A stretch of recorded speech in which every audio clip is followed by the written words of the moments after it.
नमस्कार दोस्तों, कैसे हो आप। आशा करता हूँ सभी अच्छे होंगे और अच्छे से पढ़ाई कर रहे होंगे। दोस्तों, हम पाचन तंत्र पढ़ रहे थे। पाचन तंत्र में हमने 2 पार्ट पढ़े अब तक। पहले पार्ट में दोस्तों मैंने आपको 10 क्वेश्चन करवाए और दूसरे पार्ट में सिर्फ 5 क्वेश्चन करवाए। दोस्तों, अब तक टोटल हमने 15 क्वेश्चन कंप्लीट कर रखे हैं पाचन तंत्र के। दोस्तों, मैं आपको पाचन तंत्र के 100 क्वेश्चन करवाने वाला हूँ। 100 क्वेश्चन। दोस्तों, आज हम क्वेश्चन नंबर 16 से शुरुआत करने वाले हैं। गाइज, इस वीडियो में लिए हुए सभी क्वेश्चन इंपॉर्टेंट व सिलेक्टेड है। आप कोई सी भी एग्जाम की तैयारी कर रहे हो, आपके लिए ये वीडियो यूजफुल होने वाली है। गाइज, वीडियो को स्किप मत करना, प्लीज एंड तक बने रहना, क्योंकि प्रत्येक क्वेश्चन का 2 बार रिवीजन करवाने वाला हूं। दोस्तों, अगर आप हमारे चैनल पर नए आए हो तो मैं आपको बता दूं, मैं बायोलॉजी की चैप्टर वाइज एमसीक्यू करवाता हूं। अब तक मैंने विटामिन, ब्लड, प्रजनन तंत्र, श्वसन तंत्र, उत्सर्जन तंत्र आदि की वीडियो करा चुका। आपको लिंक नीचे डिस्क्रिप्शन में मिल जाएगा, आप जाकर चेकआउट कर सकते हैं। और दोस्तों, आप चैनल पर चेकआउट करके भी देख सकते हैं। चलिए आज की क्लास स्टार्ट करते हैं। Guys, question number 16। दांतों के ऊपर एक सफेद आवरण पाया जाता है, उसे कहा जाता है। Option number A enamel, option number B calcium carbonate, option number C calcium phosphate, option number D कोई नहीं। तो गाइज, आपका जो राइट आंसर होगा वो होगा दोस्तों ऑप्शन नंबर ए इनेमल। दोस्तों, आपने देखा होगा, जब आप दांतों को देखते हो तो दांतों के ऊपर एक चमकदार परत पाई जाती है। एक दोस्तों चमकदार परत पाई जाती है। चमकदार परत पाई जाती है। दोस्तों, इस ही चमकदार परत को क्या कहा जाता है मेरे भाई? इसी चमकदार परत को इनेमल कहा जाता है। दोस्तों, दांतों के अंदर की तरफ जो परत होती है उसे डेंटाइन कहा जाता है। दांतों के अंदर की तरफ एक परत होती है दोस्तों, तो जो अंदर वाली परत होती है, जो अंदर वाली परत होती है दोस्तों, इसे क्या कहा जाता है? इसे कहा जाता है डेंटाइन कहा जाता है। ये बात आपको अच्छे से समझ में आ गई होगी। दोस्तों, मनुष्य में टोटल दांतों की जो संख्या होती है वो होती है 32। वयस्क मनुष्य में दांतों की संख्या कितनी होती है दोस्तों? 32 होती है। अगर आपसे पूछा जाए कि बच्चे में दांतों की संख्या कितनी होती है, तो बच्चे में दांतों की संख्या होती है दोस्तों 20। अगर आपसे क्वेश्चन पूछा जाए कि किशोर में दांतों की संख्या कितनी होती है, तो मेरे भाई किशोर में दांतों की संख्या होती है गाइज 28। कितनी होती है? 28 होती है। दोस्तों, ये सारी बातें मैं कल आपको करा चुका। हमारे जो दांत होते हैं वो 4 प्रकार के होते हैं: इंसाइजर, कैनाइन, प्रीमोलर और मोलर। दोस्तों, इंसाइजर होते हैं उनकी संख्या 8 होती है, कैनाइन होते हैं उनकी संख्या 4 होती है, प्रीमोलर होते हैं दोस्तों उनकी संख्या 8 होती है, और मोलर होते हैं उनकी संख्या 12 होती है। दोस्तों, ये मैंने कल की क्लास में आपको अच्छे से बताया था। अब दोस्तों, हम बात करते हैं कि दांतों का निर्माण में कौन कौन सहायक होते हैं। तो देखिए दोस्तों, जो कैल्शियम फास्फेट होता है, ये इससे लगभग दोस्तों 85% ये दांतों के निर्माण में सहायक होता है। दोस्तों, कैल्शियम कार्बोनेट होता है, ये लगभग 10%, ये लगभग दोस्तों 10% दांतों के निर्माण में सहायक होता है। इसके अलावा दोस्तों शेष में बात की जाए दोस्तों, तो कैल्शियम फ्लोराइड और दोस्तों कुछ अन्य लवण हैं, ये सभी मिलकर दोस्तों दांतों का निर्माण करते हैं। गाइज, एक बार मैं आपको फिर दोबारा रिवीजन करवा देता हूं। हमारा क्वेश्चन नंबर 16 है, दांतों के ऊपर एक सफेद आवरण पाया जाता है, उसे कहा जाता है। Option number A enamel. तो गाइज, दांतों के ऊपर एक सफेद आवरण पाया जाता है जो चमकदार होता है, एक चमकदार परत होती है, उसे ही इनेमल कहा जाता है। दांतों के अंदर वाली जो परत होती है उसे डेंटाइन कहा जाता है। मानव में दांतों की संख्या 32 होती है, बच्चे में 20 दांत होते हैं, किशोर में 28 दांत होते हैं।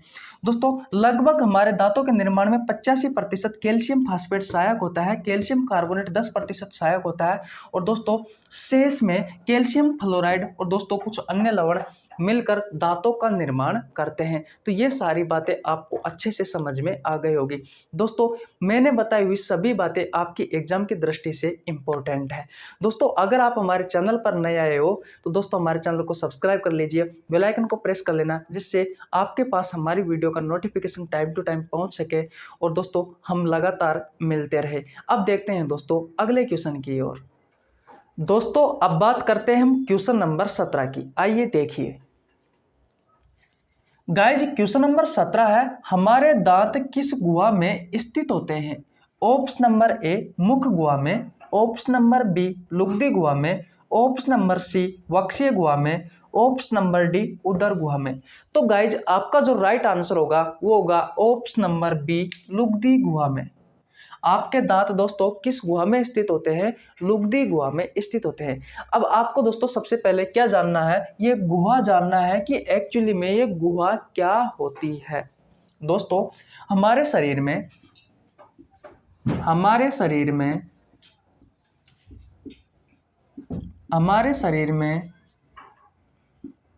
खाली जगह पाई जाती है।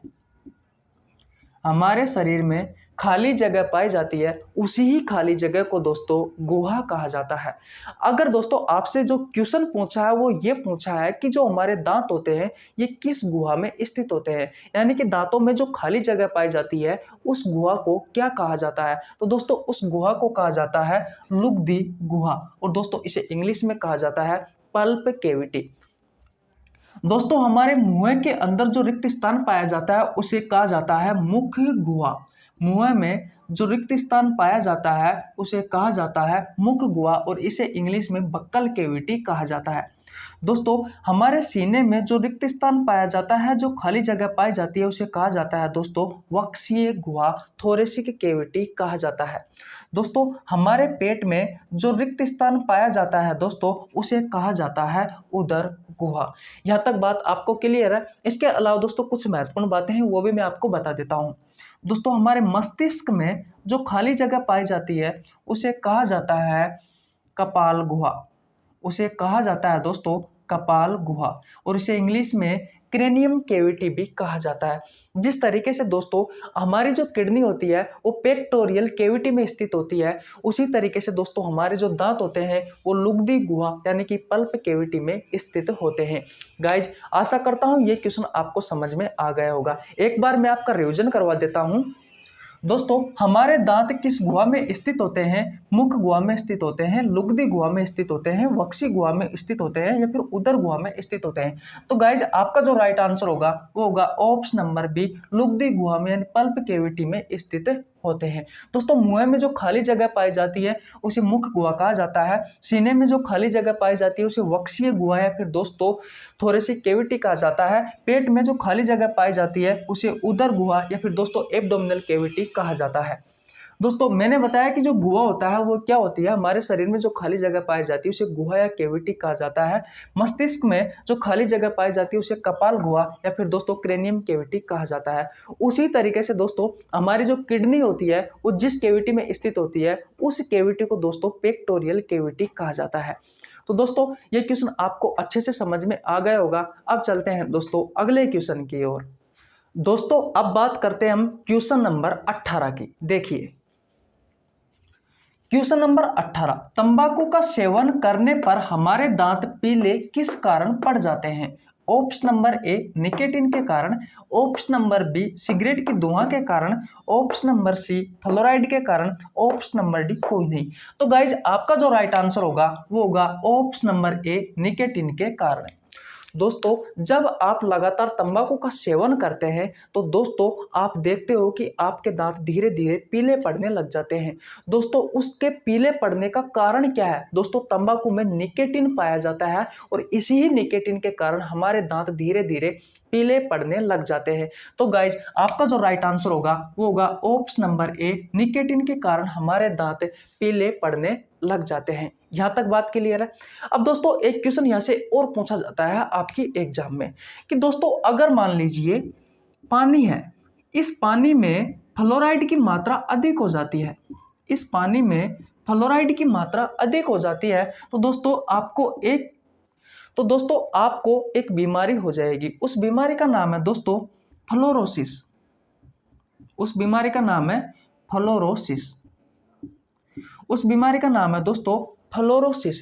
इस फ्लोरोसिस बीमारी में क्या होता है, आपके मुंह से बदबू आने लग जाएगी। बात क्लियर है।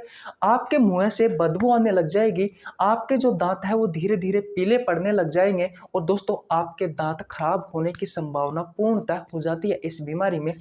इसलिए दोस्तों जिस पानी में फ्लोराइड की मात्रा अधिक है, प्लीज उस पानी का आप सेवन ना करें, नहीं तो आप फ्लोरोसिस नामक बीमारी से ग्रसित हो जाएंगे और दोस्तों आपके मुंह से बदबू आने लग जाएगी और दोस्तों आपके दांत पीले भी पड़ सकते हैं। तो दोस्तों ये क्वेश्चन आपको अच्छे से समझ में आ गया होगा। अब दोस्तों चलते हैं अगले क्वेश्चन की ओर। दोस्तों अब बात करते हैं हम क्वेश्चन नंबर 19 की। आइए देखिए क्वेश्चन नंबर 19, आरसीटी का संबंध है ऑप्शन नंबर ए दांत से, ऑप्शन नंबर बी मस्तिष्क से, ऑप्शन नंबर सी आंख से, ऑप्शन नंबर डी फेफड़ों से। तो गाइज आपका जो राइट आंसर होगा वो होगा ऑप्शन नंबर ए दांत से। दोस्तों आरसीटी का संबंध किससे है? दांत से। किस तरीके से आरसीटी का संबंध दांत से है, अब हम ये बात जानने वाले हैं। देखिए दोस्तों, जब आप भोजन खाते हो, भोजन करने के पश्चात आप अपने मुंह को अच्छी तरीके से साफ नहीं करते दोस्तों, तो होता क्या है, आपके दांतों में खाना जम जाता है। दोस्तों जब भोजन अपने दांतों में बहुत अधिक समय तक रह जाता है दोस्तों, तो होता क्या है, हमारे दांतों में यह भोजन सड़ने लग जाता है और दोस्तों सड़ने लग जाएगा तो हमारे दांतों में जीवाणु पनपने लग जाएंगे और दोस्तों ये जीवाणु क्या करते हैं, रुधिर वाहिनियों में जाकर के, रुधिर वाहिनियां होती है, इस रुधिर वाहिनियों में जाकर के इनकी जो हमारे दांत होते हैं, इन दांतों की जड़ों को कमजोर कर देता है, जिससे दोस्तों हमारे दांत बीच में से टूटने लग जाते हैं, बिखरने लग जाते हैं। आइए दोस्तों एक बार और समझते हैं। दोस्तों जब आप भोजन करते हो, भोजन करने के पश्चात अपने मुंह को अच्छे से साफ नहीं करते, तो आपके दांतों में दोस्तों भोजन सड़ने लग जाता है, जिससे आपके मुंह में दोस्तों जीवाणु पनपने लग जाते हैं। दोस्तों ये जीवाणु क्या करते हैं, ये बैक्टीरिया क्या करते हैं, रुधिर वाहिनियों में जाकर के हमारे दांतों की जो जड़ होती है उसको कमजोर कर देते हैं। फिर आपके दांतों में दर्द होने लगता है, आपके दांत बीच में से टूटने लग जाते हैं। जब दोस्तों आप डॉक्टर के पास जाते हो, तो डॉक्टर आपसे कहता है कि भैया आपके दांतों का आरसीटी करना पड़ेगा। आरसीटी का मतलब क्या होता है? देखिए दोस्तों, जो आरसीटी होता है, इस आरसीटी की फुल फॉर्म होती है दोस्तों root canal treatment. Root canal treatment होती है। इसमें हमारे दांतों को, जो टूटे हुए दांत है दोस्तों, उनको भरा जाता है, उनका उपचार किया जाता है। तो आरसीटी एक उपचार है, इसकी फुल फॉर्म होती है रूट कैनाल ट्रीटमेंट। अगर आपसे एग्जाम में क्वेश्चन पूछा जाता है तो दोस्तों ये पूछा जा सकता है कि आरसीटी का संबंध किससे है, तो इसका राइट आंसर हो जाएगा दांत से। या फिर दोस्तों आपसे क्वेश्चन पूछा जाएगा कि आरसीटी की फुल फॉर्म क्या होती है, तो दोस्तों आरसीटी की जो फुल फॉर्म होती है वो होती है रूट कैनाल ट्रीटमेंट। क्या होती है दोस्तों? रूट कैनाल ट्रीटमेंट होती है। किस तरीके से हमें आरसीटी की जरूरत पड़ी? क्योंकि दोस्तों हमारे दांतों में भोजन सड़ने लग गया तो जीवाणु पनपने लग गए, जीवाणु पनपने लगे दोस्तों रुधिर वाहिनियों में जाकर के हमारी दांतों की जड़ को कमजोर कर देने लगा, जिससे दोस्तों हमारे दांत बीच में से टूटने लगे, बीच में से बिखरने लगे। दोस्तों हम डॉक्टर के पास गए, डॉक्टर ने कहा भैया आरसीटी करना पड़ेगा। आरसीटी क्या होता है? एक उपचार होता है हमारे दांतों का, रूट कैनाल ट्रीटमेंट। तो गाइज आशा करता हूं ये क्वेश्चन आपको अच्छे से समझ में आ गया होगा। अब चलता हूं गाइज अगले क्वेश्चन की ओर। दोस्तों अब हम बात करने वाले हैं क्वेश्चन नंबर 20 की। आइए देखिए गाइज, क्वेश्चन नंबर 20 है हमारा, जीभ पर बने छोटे छोटे दानेनुमा संरचना जिसे अंकुर या पेपिला कहा जाता है, इनकी संख्या होती है लगभग में। दोस्तों आपसे क्वेश्चन पूछा है। ऑप्शन नंबर ए है 9000, ऑप्शन नंबर बी है 20,000, ऑप्शन नंबर सी है 5,000, ऑप्शन नंबर डी है कोई नहीं। तो गाइज आपका जो राइट आंसर होगा वो होगा ऑप्शन नंबर ए 9000। दोस्तों जब आप जीभ को अच्छे गौर करके देखोगे तो दोस्तों आपको दिखाई देगा कि आपकी जीभ पर छोटे छोटे दानेनुमा संरचना दिखाई देगी। दोस्तों उस दानेनुमा संरचना को अंकुर या पेपिला कहा जाता है। और दोस्तों हमारी जीभ पे अंकुर या पेपिला की लगभग दोस्तों संख्या लगभग 9000 होती है। अलग अलग बुक में दोस्तों अलग अलग आंकड़ा होता है, इसलिए दोस्तों इसे लगभग में पढ़ा जाता है, लगभग में याद किया जाता है। तो लगभग इनकी संख्या कितनी होती है दोस्तों? 9000 होती है। चलिए दोस्तों आज यहीं तक रखते हैं, क्योंकि दोस्तों इवनिंग हो चुकी है और दोस्तों हमारी वीडियो की क्वालिटी है वो जैसे ही रात होती जा रही है दोस्तों, वैसे ही हमारी वीडियो की क्वालिटी गिरती हुई जा रही है। इसलिए दोस्तों आज हम यहीं तक रहने देते हैं, क्वेश्चन नंबर 20 तक ही। अगर दोस्तों आप हमारे चैनल पर नए हैं तो चैनल को सब्सक्राइब जरूर कर लेना यार, बहुत मेहनत हो रही है सिर्फ आपके लिए यार। और बेल आइकन को प्रेस कर लेना, जिससे आपके पास में हमारी वीडियो का नोटिफिकेशन टाइम टू टाइम पहुंच सके। मिलते हैं किसी नेक्स्ट वीडियो में, तब तक के लिए जय हिंद जय भारत। पढ़ो यार मस्त।